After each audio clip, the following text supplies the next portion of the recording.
Ed, Yeah. I want to ask you a question. Yes. And I want to ask the whole It's trash question. future, by the way. Okay. Yeah, don't worry about it. you know what it is.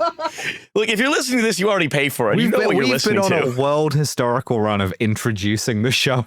But we're so good at it. Ed, I want to ask you something. I want you to let me get through the whole question. Okay. Is it good if you and the CEO of Microsoft, an organization to which you pay what appears to be a deceptively large amount of money, just imagine this. It's you and the CEO of Microsoft. You go on a podcast. It's hosted by an investor in your company. Let's say it's an AI lab. And you say on that podcast, you want to spend $1.4 trillion against $13 billion of annual recurring revenue. And the investor says, oh, cool. How? Is it good if your response is, well, sell your shares if you don't believe in us. Also, we make more money than that. Is that good if that happens? Yes. Awesome. Perfect. Podcast over. Let's go back to the Epstein stuff. It's the good shit. And also, ideally, you want to seem extremely bothered by the question. The question needs to make you kind of recoil like you've been electrocuted a little. Almost as though someone's about to unveil a dark secret that you have. Yes, exactly. So you need to get ahead of that information as quickly and aggressively as possible. So it's just Sam Altman sending Satya Nadella a spinning 3D Comic Sans word art that's just stealing. Fraud. Love me. Yeah, the OpenAI internal emails leaking, and it's just like, loved working with you on the AI that doesn't work. Oh no, should we just tell them numbers that are bigger than are real? Sure.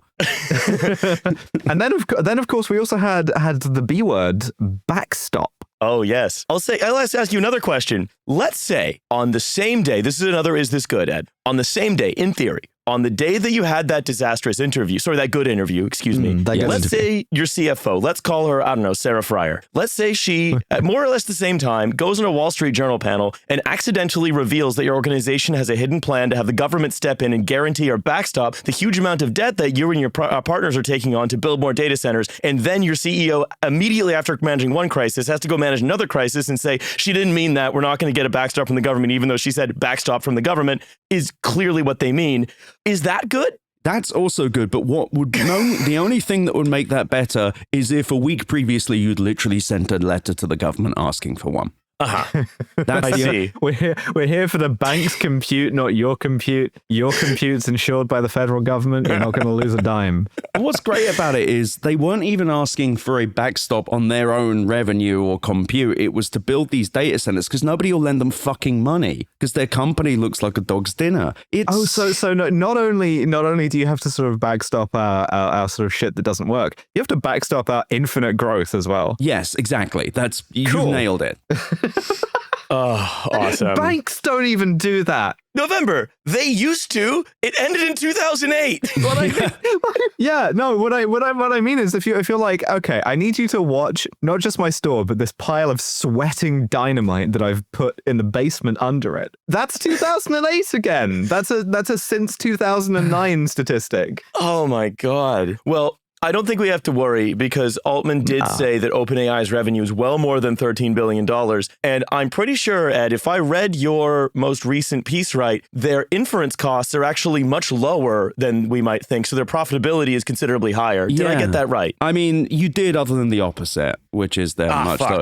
How could I make such an embarrassing mistake? So the piece I put out, they've spent $8.67 billion on inference from beginning of January through end of September 2025, and what's great is there's reports that are like $2.5 billion of inference for the first half of the year. So just to be clear, the actual inference cost for the first half of the year, $5.022 billion. So it's very obvious that the numbers that have been reported on this company are complete bollocks. Now, I was able to extrapolate in this piece because I got Microsoft's revenue share payments from OpenAI as well. I was able to extrapolate OpenAI's revenues, and they're just calamitously lower. They're just way lower than everything reported. Not so low that something appears to be massively missing, just lower than they've said. And I've been speaking to some of my esteemed peers in the past 24 hours about it, and everyone has a fucking excuse. Wait, are you suggesting that the entire tech journalist industry may not be particularly skeptical of the guy behind the big story that's selling all the clicks? I know, I was shocked too.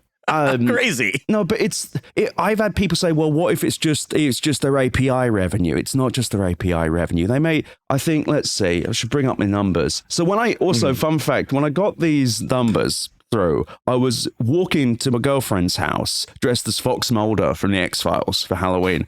So just like I literally walked into her room, was like, you're never going to believe this. It was brilliant. But toss his file onto desk. No, it really was.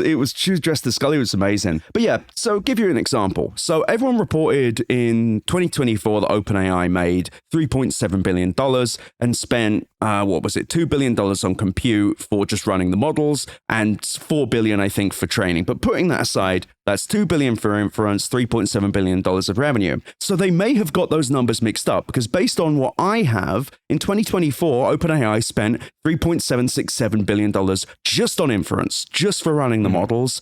And they made $2.469 billion of revenue. Now, they do get paid money from their agreement with Microsoft for selling models, and they do get paid money for something out of Bing, but I will tell you, it's not another billion fucking dollars. It isn't. And anybody saying that is a rube. But I think that they may have just been saying, I can't speak to the dark heart of Sam Altman, but I think they're just fucking fudging the numbers. Because all of the leaks have been from investor documents, which probably have paragraph-long disclaimers at the end. I realize I'm just ranting now, but the last 24 hours have just been insane as watching people contort themselves into pretzels, trying to be like, well, maybe it's something else. Maybe it's not the full picture. And I want to zoom out a little bit, right? Which is OpenAI is it's the absolute dark heart of the entire generative AI LLM sector in America / sort of the English-speaking world / Europe, whatever, right? OpenAI is the biggest, baddest motherfucker at the center of all of it. It's the economy now, which is great. And in fact, there's recently been a report released by JP Morgan about a number of things have been happening at banks, such as Deutsche Bank hedging now against data center risk quite actively. Hell yeah. The cost to ensure credit default for companies like Oracle spiking. I note once again, Mr. Masayoshi, I noted SoftBank selling its entire stake in Nvidia. Well, that's so they can give it to OpenAI. I'm not even kidding. Yeah. They owe them $22.5 billion of funding. Jesus. I'm not fucking with you. They had to sell shares in Deutsche Telekom, take a loan on their ARM stock, and sell their Nvidia shares just to give that money to OpenAI. It rules. Okay. It's the first time Masayoshi-san has ever gotten out of the second time Masayoshi-san has ever gotten out of a bubble at the top, and it was to just buy back into a bubblier part of the bubble. It's like Yoda Olive meme. It's insane. Most of the money that he has, by the way, is just because he got out of one other bubble at the top kind of by accident. Yes. So you think about it this way. This is the company, and if its numbers are this, let's say, unreliable, then what we're doing is we're building a gigantic amount of the economy on top of that. I mean, I like to sort of remind everybody that economic growth in the United States, the economic powerhouse of this, our block of the world, 80% of the gains in the S&P 500 were down to basically OpenAI, more or less. Like companies supplying them, building data centers, hyperscalers, all things like this. Kinda, not really for OpenAI. Yeah. It's just, this is actually what's worse. So all of those data centers that are being built are just for random fucking companies. They're just random private equity firms standing up data centers and then being like, we will get a tenant once this built. Yeah. Sorry, it's just like, this shit is just driving me insane. Pardon me. Basically, but like 80% of the economy is down to the generative AI sector, which is sort of sitting on top of like this one very lie-prone defensive asshole, essentially. Yes. So what Fryer said, by the way, at the Wall Street Journal conference is when she talked about the backstop, she said the U.S. government could backstop the guarantee that allows the financing to happen. What she said was, in a sort of non-terrifying way, the banks are out of money.